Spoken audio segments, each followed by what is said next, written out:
Hành trình vô địch World Cup 2026 của Tây Ban Nha, từ vòng bảng đến đỉnh thế giới và cơn mưa danh hiệu cá nhân. Ngày 19 tháng 7 năm 2026, tiếng còi mãn cuộc tại sân New York, New Jersey khép lại kỳ World Cup lớn nhất lịch sử. Tây Ban Nha đánh bại Argentina 1-0 sau hiệp phụ để lần thứ hai bước lên đỉnh bóng đá thế giới sau chức vô địch năm 2010. Đó là thành quả của một tập thể trẻ trung, giàu kỹ thuật, được dẫn dắt bởi Rodri cùng thế hệ tài năng mới như Lamine Yamal, Pedri, Nico Williams và Pau Cubarsí. Trên hành trình đăng quang, La Roja đã lần lượt vượt qua hàng loạt đối thủ mạnh để khẳng định vị thế số 1. Vòng bảng khởi đầu đầy thuyết phục. Nằm ở bảng H, Tây Ban Nha nhanh chóng cho thấy họ là một trong những ứng cử viên hàng đầu cho chức vô địch. Với lối chơi kiểm soát bóng đặc trưng, khả năng pressing cường độ cao và những pha phối hợp tốc độ, La Roja giành ngôi nhất bảng, ghi nhiều bàn thắng và sở hữu một trong những hàng phòng ngự chắc chắn nhất giải. Lamine Yamal trở thành cái tên thu hút mọi ánh nhìn với những pha đi bóng đầy táo bạo, trong khi Rodri và Pedri hoàn toàn làm chủ khu trung tuyến. Vòng 1/16, thắng đậm Áo để mở màn vòng knock-out. Đối thủ đầu tiên của Tây Ban Nha tại vòng đấu loại trực tiếp là đội tuyển Áo. Trước một đối thủ nổi tiếng với lối chơi giàu thể lực và khả năng pressing quyết liệt, La Roja vẫn bình tĩnh triển khai bóng, kiểm soát nhịp độ và từng bước phá vỡ hệ thống phòng ngự của đối phương. Sự vượt trội về chất lượng nhân sự và khả năng tận dụng cơ hội giúp Tây Ban Nha giành chiến thắng thuyết phục 3-0. Đây không chỉ là lời khẳng định sức mạnh của ứng cử viên vô địch, mà còn cho thấy sự cân bằng đáng sợ trong đội hình Tây Ban Nha. Hàng công ghi 3 bàn, trong khi hàng thủ tiếp tục giữ sạch lưới để đưa La Roja tiến vào vòng 1/8.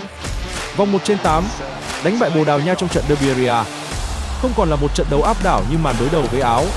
La Roja phải trải qua 90 phút căng thẳng trước một đối thủ giàu kinh nghiệm và sở hữu nhiều ngôi sao tấn công nguy hiểm. Đội bóng của huấn luyện viên Luis de la Fuente kiểm soát thế trận trong phần lớn thời gian, kiên trì luân chuyển bóng và chờ đợi khoảng trống xuất hiện. Hàng phòng ngự với Pau Cubarsí cùng thủ môn Unai Simon thi đấu tập trung, khóa chặt những mũi nhọn nguy hiểm bên phía Bồ Đào Nha. Chiến thắng tối thiểu 1-0 giúp Tây Ban Nha vượt qua thử thách lớn đầu tiên và giành quyền góp mặt tại tứ kết. Tứ kết, khuất phục tuyển Bỉ. Đây cũng là trận đấu đầu tiên hàng phòng ngự La Roja bị xuyên thủng tại vòng knock-out.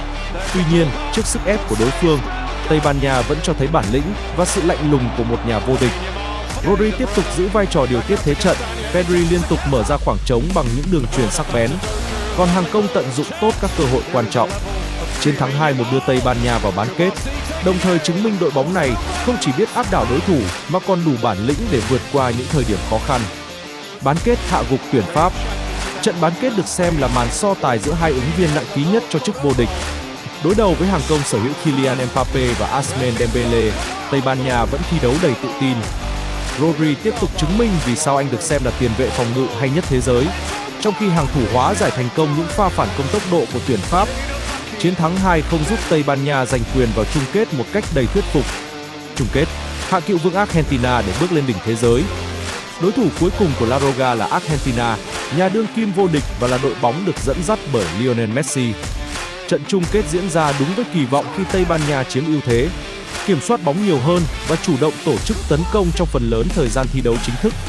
Argentina phòng ngự kiên cường, khiến mọi nỗ lực của La Roja trong 90 phút đầu tiên đều không thể chuyển hóa thành bàn thắng. Trận đấu vì thế phải bước vào hiệp phụ. Khi tất cả bắt đầu nghĩ đến khả năng trận chung kết phải được phân định bằng loạt sút luân lưu, Tây Ban Nha đã tạo ra khoảnh khắc quyết định trong những giây đầu tiên của hiệp phụ thứ hai. Bàn thắng duy nhất của Ferran Torres giúp La Roja đánh bại Argentina 1-0, chính thức trở thành nhà vô địch World Cup 2026. Đó là phần thưởng xứng đáng cho bản lĩnh, sự kiên nhẫn, tính kỷ luật và sức mạnh tập thể mà Tây Ban Nha đã thể hiện xuyên suốt giải đấu. Tây Ban Nha thống trị các giải thưởng cá nhân. Không chỉ giành cúp vàng, Tây Ban Nha còn thống trị hầu hết các danh hiệu cá nhân quan trọng của FIFA. Một quả bóng vàng World Cup 2026. Rodri, tiền vệ 30 tuổi là bộ não trong lối chơi của Tây Ban Nha.